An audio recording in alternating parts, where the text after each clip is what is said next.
मित्रों नमस्कार।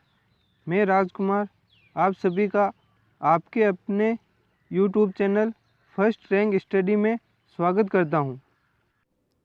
नमस्कार साथियों, आज हम शुरू करेंगे शिक्षक अभिरुचि। तो अच्छा शिक्षक माना जाता है, फर्स्ट शिक्षक अच्छा माना जाता है जो विद्यार्थी के मन में स्वतंत्र चिंतन पैदा करने वाला हो। अच्छा शिक्षक माना जाता है, फर्स्ट शिक्षक ही अच्छा माना जाता है जो विद्यार्थी के मन में स्वतंत्र चिंतन पैदा करे। फिर आता है शिक्षक संगठनों का कार्य। जो शिक्षक संगठन बनाए गए उनके क्या कार्य है? तो शिक्षकों की समस्या पर विचार करना। देखिए साथियों, ये जिस प्रकार के इनके आंसर हैं ये आपको ऑप्शन में मिलेंगे और इन्हीं को आप राइट करोगे तो आपको 3 में से 3 नंबर मिलेंगे। तो जो BSTC की तैयारी कर रहा है उसे इतनी सी जानकारी तो होगी कि शिक्षक अभिरुचि में 3-2-1-0 का रेशो चलता है, जिसमें सबसे परफेक्ट उत्तर देने पर 3 नंबर और उससे कमज़ोर उत्तर देने पर 2 और उससे भी कमज़ोर देने पर 1 और सबसे घटिया उत्तर देने पर उसे 0 नंबर दिया जाता है। तो जो ये उत्तर हैं ये उनके लिए 3-3 नंबर के लिए परफेक्ट हैं और आपको ये ऑप्शन में बिल्कुल मिलेंगे। आप निश्चिंत रहिए और आपको किसी प्रकार की समस्या नहीं आएगी। और मैं कहता हूँ कि आप 50 में से 40 प्रश्न तो ऐसे करके आओगे जो 3-3 नंबर के, और आपको खुद को विश्वास होगा कि हाँ हमने ये पढ़े हुए हैं और इनका आंसर यही होगा और इसी से हमें 3 नंबर मिलेंगे।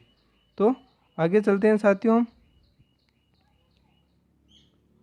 कि विद्यार्थियों को विद्यालय में नैतिक मूल्य सिखाने का सबसे अच्छा तरीका क्या है? तो विद्यार्थियों को विद्यालय में नैतिक मूल्य सिखाने का सबसे अच्छा तरीका है कि शिक्षक स्वयं अच्छे आदर्श प्रस्तुत करें। कि वह शिक्षक स्वयं अच्छा आदर्श प्रस्तुत करके विद्यालय में विद्यार्थियों को नैतिक मूल्य सिखा सकता है। अब आता है हस्तशिल्प की शिक्षा दी जानी चाहिए। कि हस्तशिल्प की शिक्षा किस वर्ग के बच्चों को दी जानी चाहिए? तो पिछड़े बालकों को। जो पिछड़े वर्ग में आते हैं उन बालकों को हस्तशिल्प की शिक्षा दी जानी चाहिए। उसके बाद आता है कक्षा कक्ष में अधिगम करने का नियम है। तो किस नियम के आधार पर कक्षा कक्ष में अधिगम किया जाता है? तो वह है अभ्यास का नियम। किस नियम से? अभ्यास के नियम से। पर्यावरण शिक्षा कि क्या हो, पर्यावरण शिक्षा क्यों दी जाती है विद्यालय में? तो पर्यावरण के बारे में जानकारी एवं कुशलता विकसित करने के लिए। कि पर्यावरण के बारे में विद्यार्थी को जानकारी हो कि हमारा पर्यावरण कैसे सुरक्षित रहेगा, कैसे क्या होगा, और उसके लिए वो कैसे खुद कुशल हो सके कि अपने पर्यावरण को बचा सके। इसलिए विद्यालय में पर्यावरण की शिक्षा दी जाती है। आगे आता है बालक का शारीरिक, मानसिक, सामाजिक और संवेगात्मक विकास किस अवस्था में पूर्णता को प्राप्त करता है? तो बालक का शारीरिक, मानसिक, सामाजिक और संवेगात्मक विकास किस अवस्था में पूर्णता को प्राप्त करता है? तो वह अवस्था है किशोरावस्था।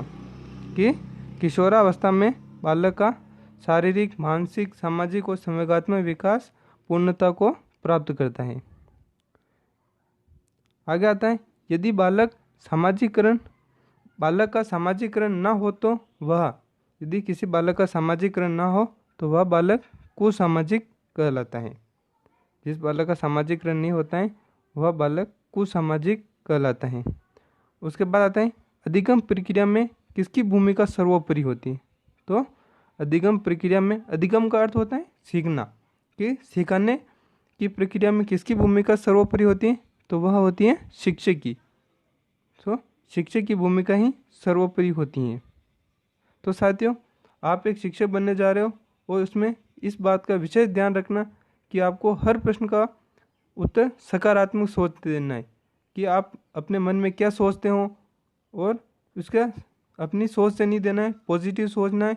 और उसके साथ ही कि आपको यही मान के देना है कि मैं एक शिक्षक हूँ और मेरा क्या दायित्व है। तो आगे चलते हैं। तो गैर पाठ्यक्रम संबंधित कार्यक्रम कि विद्यालय में गैर पाठ्यक्रम का सबसे अच्छा उदाहरण है खेलकूद। कि विद्यालय में खेलकूद का आयोजन किया जाता है, वह गैर पाठ्यक्रम संबंधी कार्यक्रम होता है। तो इसका क्यों किया जाता है? तो गैर पाठ्यक्रम संबंधी कार्यक्रम का उद्देश्य होता है कि विद्यार्थी का चहुमुखी विकास तो विद्यार्थी के चहुमुखी विकास मतलब हर तरह से शारीरिक, मानसिक, संवेगात्मक हर विकास के लिए आवश्यक होता है। इसीलिए उसे गैर पाठ्यक्रम संबंधी कार्यक्रम विद्यालय में आयोजित किए जाते हैं। इसके साथ ही साथियों, शिक्षा और मनोविज्ञान किस प्रकार का संबंध है? शिक्षा और मनोविज्ञान में किस प्रकार का संबंध है? तो मनोविज्ञान का आधार शिक्षा है। शिक्षा और मनोविज्ञान में यही संबंध है कि मनोविज्ञान का आधार शिक्षा है। किशोरों में द्वंद्व उभरने का मुख्य कारण है अवसरों की प्रतिकूलता, कि अवसर प्रतिकूल होते हैं, इसी कारण किशोरों में द्वंद्व उभरता है और उनके मन में ईर्ष्या पैदा होती है। तो शिक्षक को कक्ष में शिक्षण हेतु प्रवेश करने से पूर्व क्या करना चाहिए? तो शिक्षक को कक्ष में शिक्षण मतलब पढ़ाई कराने हेतु प्रवेश जब शिक्षक हमारी कक्षा में प्रवेश करता है तो उसे क्या करना चाहिए कि अपनी पाठ्य योजना व्यवस्थित करनी चाहिए, कि जो उसने पाठ्य योजना बनाई कि आज मुझे कक्षा में जाकर क्या पढ़ाना है, उसे एक बार व्यवस्थित कर लेना चाहिए। उसके साथ ही कुशल नागरिक का अर्थ है कि कैसा नागरिक हो जो कुशल नागरिक कहलाता है। तो कुशल नागरिक का अर्थ है बुराइयों से लड़े। जो व्यक्ति बुराइयों को सहता नहीं और उसे लड़ता है, और लड़ने का अर्थ है उसे खत्म करना चाहता है। तो जो व्यक्ति उसे खत्म करना चाहता है वही एक कुशल नागरिक कहलाता है, और ये कार्य सिर्फ कुशल नागरिक कर सकता है। बाकी के बस की बात ये नहीं होती है कि वह बुराइयों से लड़े और उन्हें समाप्त करे। इसीलिए जो कुशल नागरिक होगा वो ये सब कुछ करता है। एक बालक असंभव प्रतीत होने वाली कल्पना करता है। यह संकेत करती है कि एक छोटा सा बालक है और जो संभव भी नहीं, असंभव ऐसी कल्पना करता है अपने मन में। तो ये किस कारण है और किस ओर संकेत करती है? तो यह बालक की सृजनशीलता पर, कि वह बालक एक सृजनशील बालक है, इस ओर वह संकेत करता है।